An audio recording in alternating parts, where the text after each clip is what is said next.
Hi YouTube, this is Molly Griffin Finder here. I watched a video on Lauren Z's side about talking about COVID and pregnancy. I ended up having the same issue back in January. Mine was more congestion. I didn't have the loss of taste like she has explained or any other symptom. I don't even know if I had a fever. Maybe I have, but I just didn't check it. I never reported it. I just took one of those rapid tests at home, and I ended up taking it back in the beginning of January.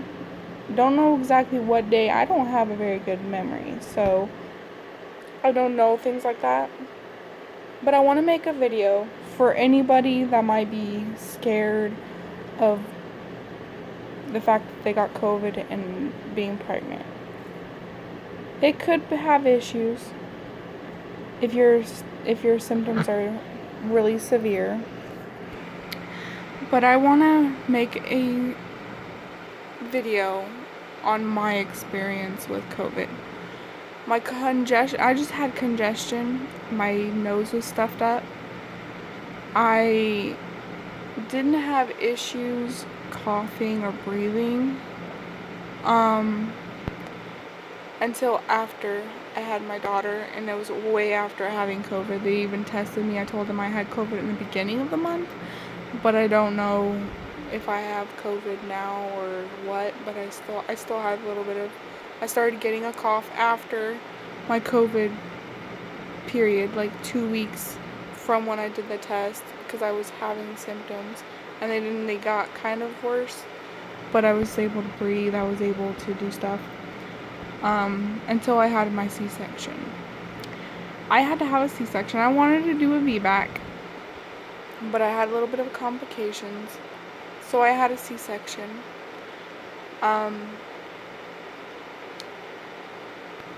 And I woke up. They had to put me completely under for my daughter that I have right here right now. She's about 6 or 7 months now. But I had to have a C-section because she wasn't taking to it, and I had a C-section before her. That's why I said I was gonna get a VBAC. It didn't work out. We tried. I had the epidural, and then they were worried about the heart rate and the progress. So then we were going to go through the procedure of having a C-section. I already didn't eat like from the night before, like that was the last time I ate, because it was so early. It was like 5 or 6 in the morning when I started having pain, and it just intensified. And so I ended up going to have a C-section. They tried to pump me with the stuff that they use for a C-section, which is a little different from just epidural. Epidural, you can kind of feel things, just not the muscly part, like your uterus pain. It's not there, but you can kind of feel, you can move your feet and stuff like that. And it felt a little warm. It was more warm. When they tried to pump me with the stuff that they use for a C-section, it made like a cold chill down my spine. And I was letting it sit for a little bit because they had to put it through the catheter of the epidural that they put in your back. Like they leave that in your back for a while. And so they pumped it through there. And I was like, am I supposed to be able to move my toes? Last time I had my C-section, I wasn't able to move my toes. And then they were like, well, we'll just give it a minute, and if you could still feel it, then we'll have to put you under because she can't stay in we can't wait any longer. And so then they ended up putting me under. I woke up coughing, and I was asking why I was coughing. I remember that. I don't know if there's a part of it that I don't remember. But I do remember telling or asking why am I coughing so bad. They told me I had a tube down my throat. And then it just never subsided, and then the pain relief of the epidural and the stuff they pumped me with before I went under was starting to subside, because I wasn't having pain, like it was still feeling like an epidural, but I could still move my feet, and I wasn't able to on my other one. And so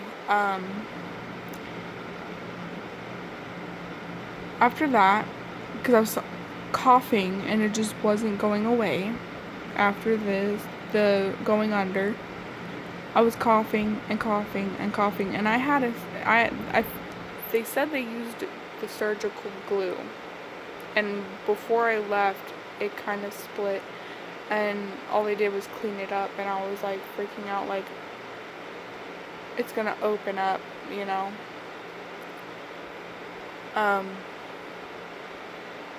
But it was very painful when I coughed.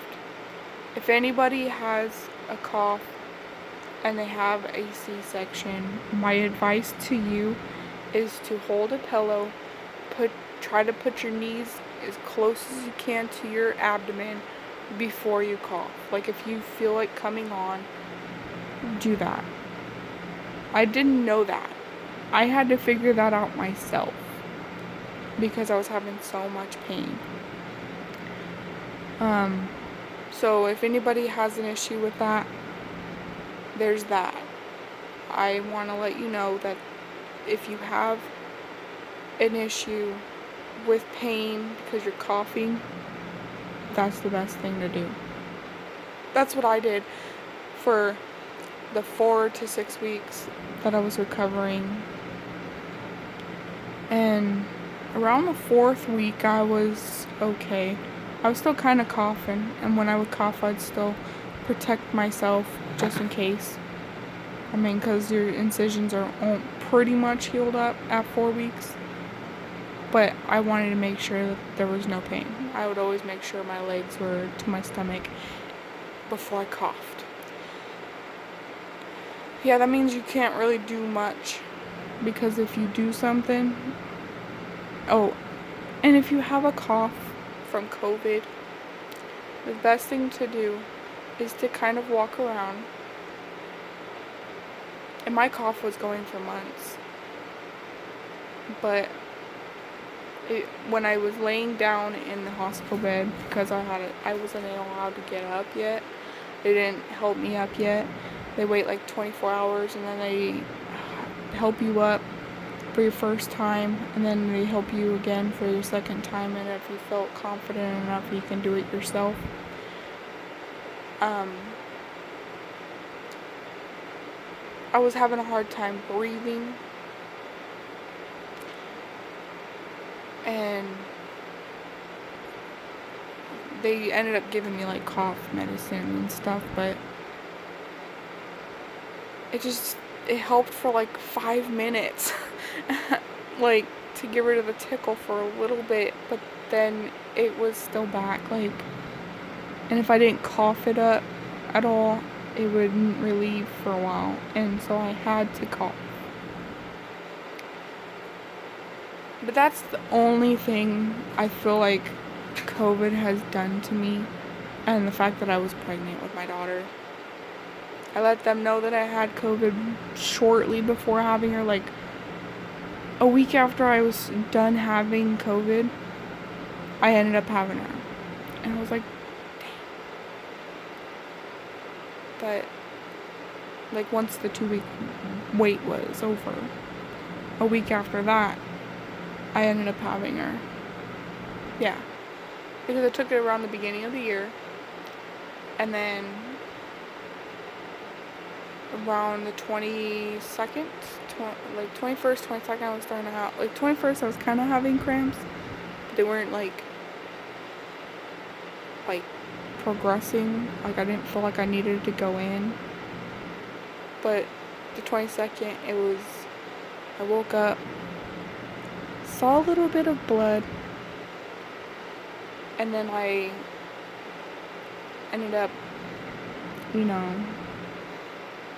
letting my man know that I was in labor and that I needed a way to get to the hospital.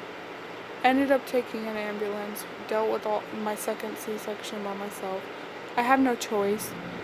Nobody was able to come around in time to watch my kids and my animals, so I had to have him here and take care of my kids, our kids, while I had our other one. So, that's all I have to say about it, but that's what's been running through my head, and I felt like I needed to make a video to add more information about COVID and pregnancy.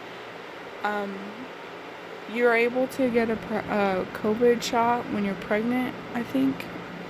I was offered it, and I was like, I don't know if it's safe. They said it was, but I was like, I don't know. But after I had her, I took whatever shot they offered. They didn't offer COVID shot for me, but I feel like I have some antibodies, and my body took COVID pretty well. I'm pretty overweight. Like, I'm in the 200s. Low 200s now. I was like mid 200s, but now I'm low 200. I lost quite a bit of weight.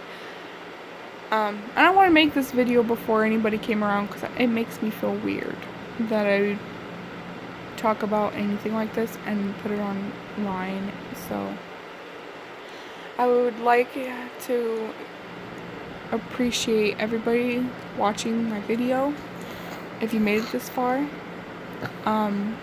subscribe if you haven't already and you want to watch more videos. Leave some suggestions down in the comments and I will make another video. I could either talk about it, or if you have any makeup ideas, I can do that.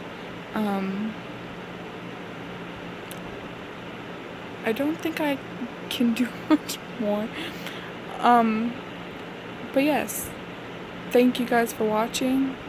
Like, subscribe, add to watch list or whatever if you want to watch it again, or maybe you might want to show it to somebody that might need this video. Until next time, thanks for watching.